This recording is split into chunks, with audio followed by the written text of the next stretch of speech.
In the headlines, court remands suspended accountants general in Kuje prison over 109 billion naira fraud allegation. President Buhari appeals to electorates to vote APC in 2023 for continuity. Parents express frustration over ASU strike, call on government and ASU to reach compromise. And on the foreign scene, Ukraine and Russia sign agreement to unblock grain exports.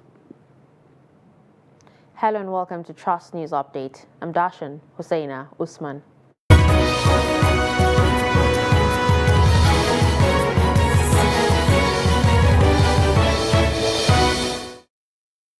And now the news in detail. Justice Adeyemi Ajayi of the Federal Capital Territory High Court has ordered that former Accountant General of the Federation Ahmed Idris and 3 other defendants be remanded in the Kuje Correctional Facility. Idris and his co-defendants arraigned before the judge on Friday are facing charges bordering on stealing and criminal breach of trust to the tune of 109.4 billion naira by the Economic and Financial Crimes Commission. The report. The former Accountant General of the Federation and his other defendants, Olusegun Akindele, Mohammed Usman and Gazewa Commodity Market and Exchange Limited, earlier pleaded not guilty to the 14-count charge leveled against them by the EFCC. Making an oral application, Chris Uche, counsel for the ex-Accountant General, prayed the court to grant bail to his clients. But the trial judge held that in the interest of justice for all, the defendants should be remanded in prison. Charges have been read, and interestingly, what are contained in the charges are quite different from what was dished out to the media. Because in the media, it has been all over the place that the man collected billions of naira from the treasury. But what we have seen shows that the contents of the book are quite different from the title of the book itself. The prosecution counsel, Rotimi Jacobs, responds to issues raised by defense counsel. When you see the charge, you will see what was in the media before. It's the same amount, it's the same figure, and you see the confessional statement there. It's only in our country that somebody who make a confessional statement will still come before the world and tell the world that he's innocent. So it has to tell you about our value system. Get the confessional statement made by all of them. These some were admitted by them. So it's not a question of being played to the gallery or saying something different. It is a exact figure that you people reported that is in the charge. The plea has been heard today and the bail application has been served in court. But the prosecution counsel said they needed time to study the bail application. Hence, the ex-accountant general and the defendant that appeared in court today could not be granted bail. The matter has been adjourned to on Wednesday, the 27th of July, 2022, for the hearing of the bail application. Mardiya Umar, Trust TV News, Abuja. A federal high court sitting in Abakaliki, Ebonyi State on Friday recognized Princess Anne Agom Eze as the senatorial candidate of the All Progressives Congress for Ebonyi South Zone. This follows the withdrawal of the governor's younger brother, Mr. Austin Umahi, from the race after gaining the ticket during the party's primary just to wait for the governor who lost as a presidential candidate of the ruling party. But the resident electoral commission in Akwa Ibom State, Mike Igini, has revealed that politicians who procured multiple forms were criminals and risked 2 years imprisonment. Recall that Governor Umahi, through his counsel, Roy Umweze Umahi, had dragged the INEC to the Federal High Court in Abakaliki to compel the commission to recognize the governor as the authentic senatorial candidate for Ebonyi South Senatorial District. Delivering judgment on Friday, Justice Fatun Riman cited sections 115 of the Electoral Act 2022, saying the governor was not an aspirant and cannot participate in the election or re-election matters of the APC as regards the Ebonyi State South Zone, whose primary held on the 28th day of May 2022. Has stalled hearing in the suit challenging the delegate list in the just concluded APC primary for Nasarawa West senatorial election at the Federal High Court, Lafia. Abubakar Abdullahi reports that the case was filed by Labaran Magaji, who contested the election that produced Shehu Tukur as the winner of the primary. The case was filed by an APC aspirant, Labaran Magaji, alleging that the delegates list used during the primary elections that produced Shehu Tukur as the candidate of the party was doctored. Different counsels, however, claim to have been briefed by litigants involved in the suit. The judge, Justice Nehizina Afalabin, after listening to counsels on representations and other sundry issues, fixed 3rd August next year as the next adjourned date to enable parties resolve issues before hearing speaking shortly after the proceeding. Counsels for Labaran Magaji and APC Gali Umar and Abdullahi Bawa said the grey areas will be sorted out before the next hearing. There are some defendants who were not served, and the case was adjourned for them to be served with processes, because sometimes the reason was that they did not appear in the matter earlier. So I think there is a mix-up. They were being served at the headquarters in Abuja. So when they came into the matter, already the processes were already in Abuja. So they have no access to some copies. So, and we look at their reason as being genuine, and the court obliged them to be served in the interest of justice. Yeah, what transpired in court today was just a simple thing, mix up in service of process. There was an application by the second defendant for his processes to be deemed properly filed, but the motion was not served on some of the parties. The plaintiff was served, the plaintiff filed a counter affidavit. That counter affidavit was incidentally not served on all the other parties. So the matter has been adjourned to enable all parties to be served with all processes filed by the parties in this matter. Also speaking, Labaran Magaji, the plaintiff, promised to continue to follow the case to its logical conclusion. To this end, this adjournment is at the instance of the defendants, and we are really conscious of the practice direction issued by the Chief Judge of the Federal High Court that this matter is going to be heard expeditiously, and we are waiting patiently. The ends justify the means. It will be recalled that crisis rocked APC in Nasarawa State over alleged tampering with the original list of the delegates in some local government areas, generating accusations and counter-accusations among party members in the state.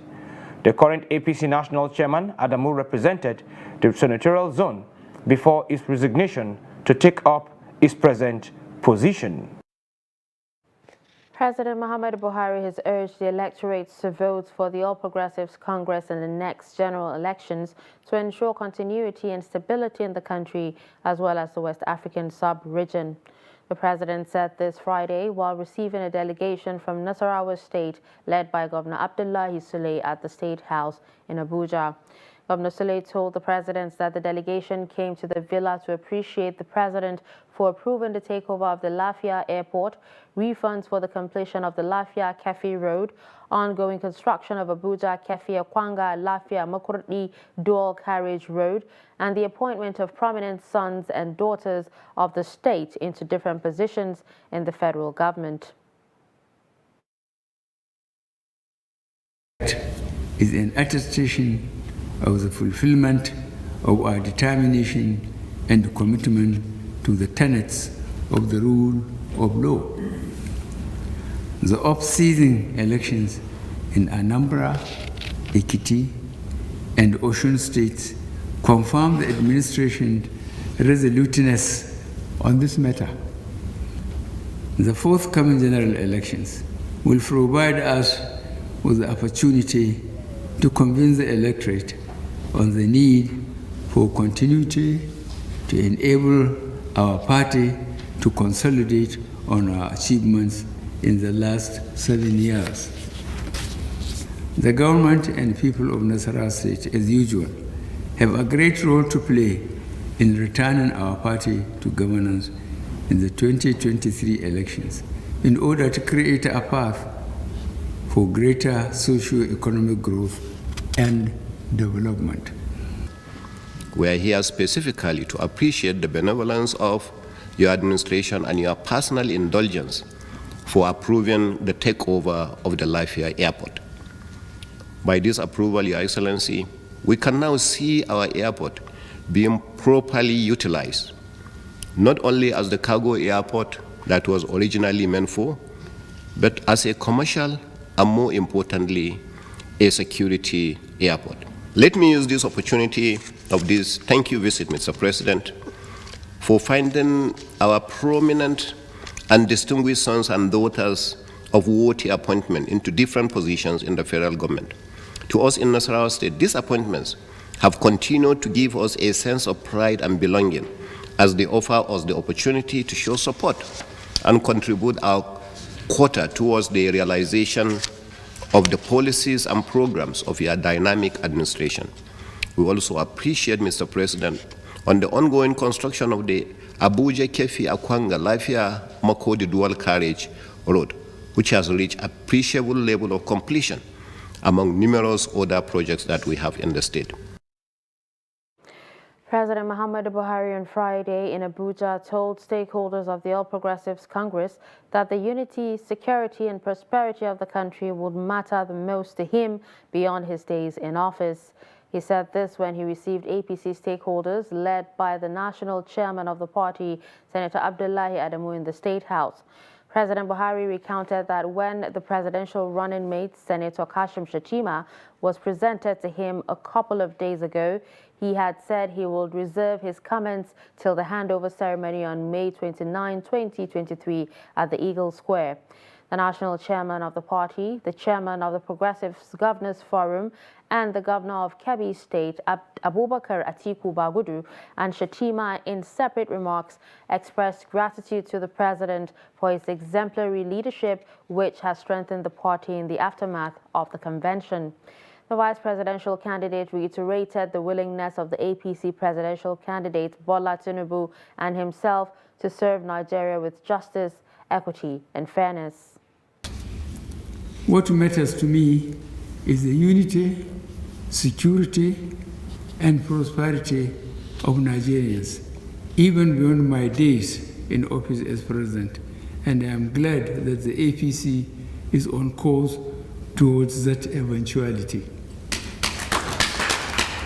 When the presidential running mate was presented to me a couple of days ago, I said I would reserve my comments till I hand over to him and the new president on May 29, 2023 at the Eagle Square.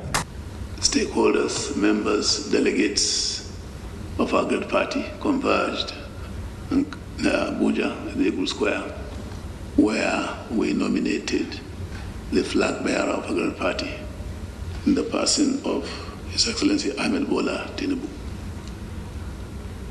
On the 11th of this month, our candidate, after due consultation with stakeholders across the country, to help him, to assist him in deciding who becomes his running mate for the 2023 general election. He finally decided, after getting your nod, your buying, announced to the country who his choice for vice president of his ticket will be. And that is our brother seated by my right out there, Alhaji Shettima. Your Excellency, I want to thank on behalf of Asiwaju Bola Ahmed Tinubu, who is unavoidably absent due to a communication gap.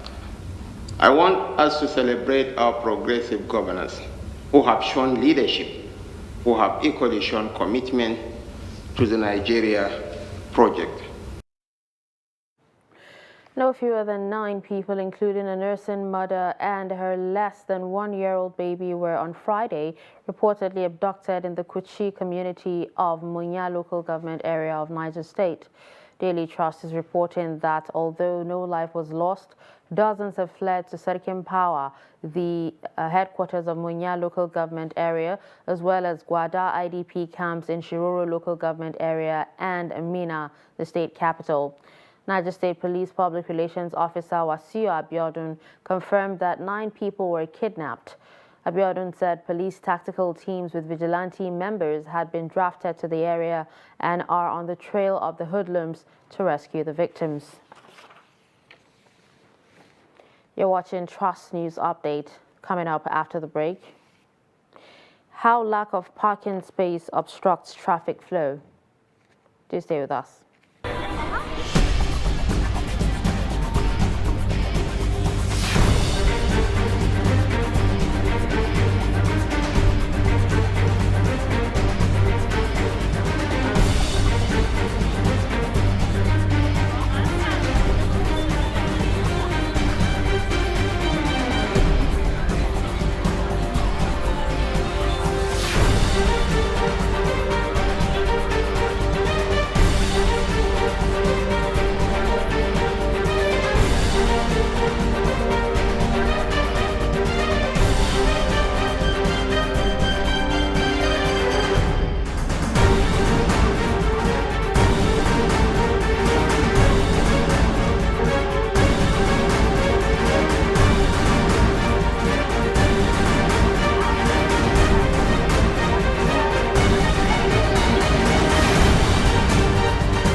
Trust TV, documenting the Nigerian story.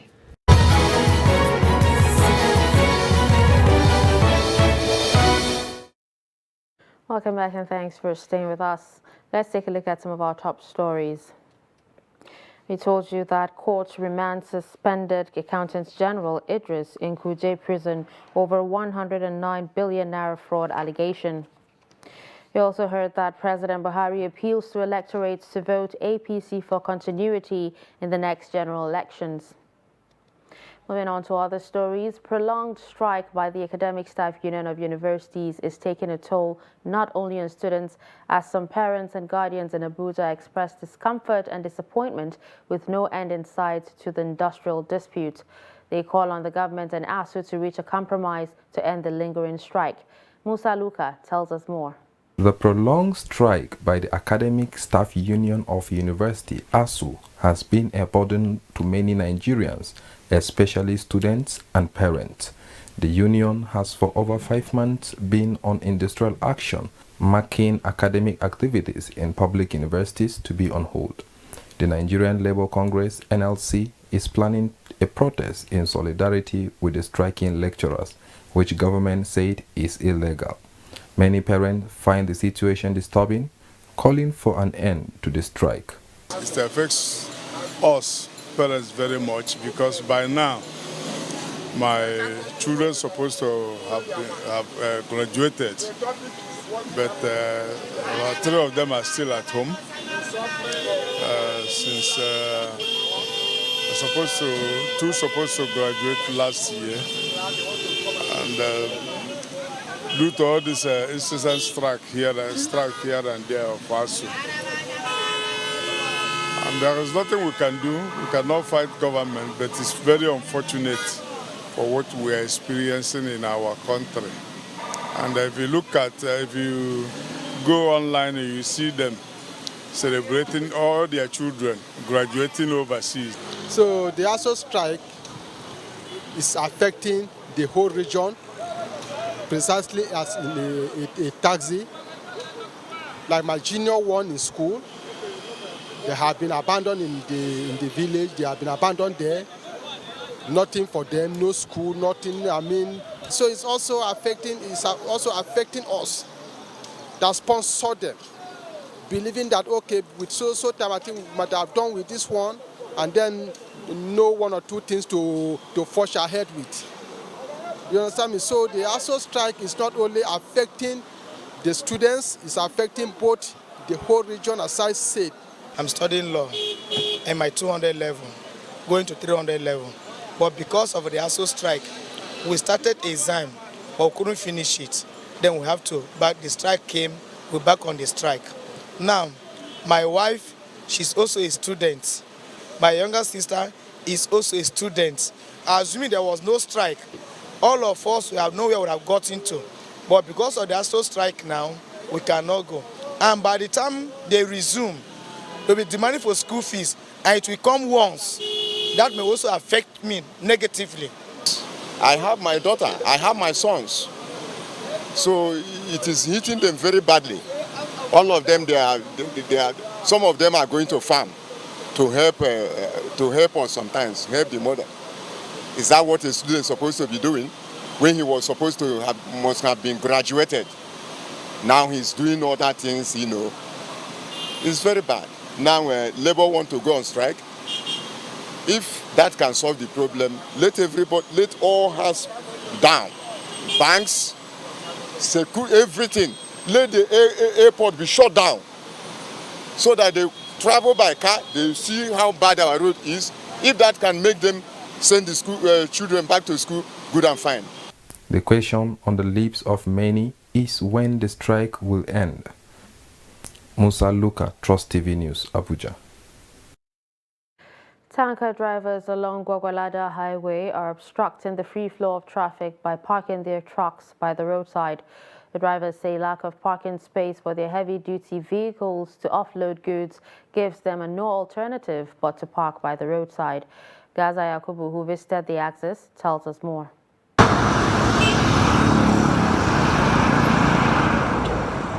Heavy-duty vehicles are the common sight in Gwagwalada Highway.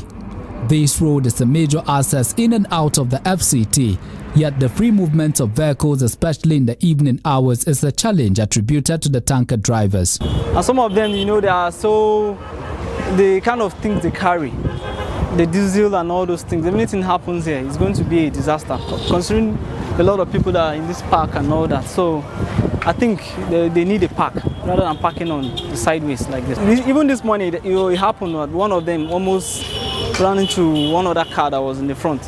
It had to be the attention of some of the, I can call them maybe the chairman around here. They came and they had to sort it out before the truck left. The lack of parking space poses a serious challenge ahead, as the tanker drivers are using the highway as drop-off terminal, thereby causing unnecessary traffic gridlock. We're here because of our customers. Some connect with us from Lagos, while others in Asaba and different parts of the country.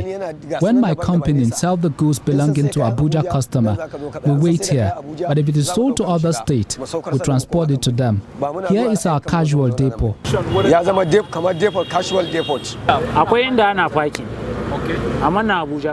There are parking spaces, but there is none in Abuja. There are parking spaces in Tafa, Kaduna. You cannot park by the roadside because of the danger. Spending 500 naira to 700 naira to park safely is better.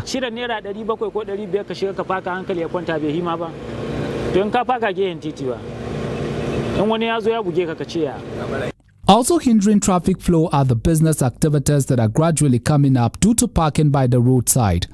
Until a parking alternative is provided, the drivers will continue to make do with the space they can access at the detriment of those plying the highway.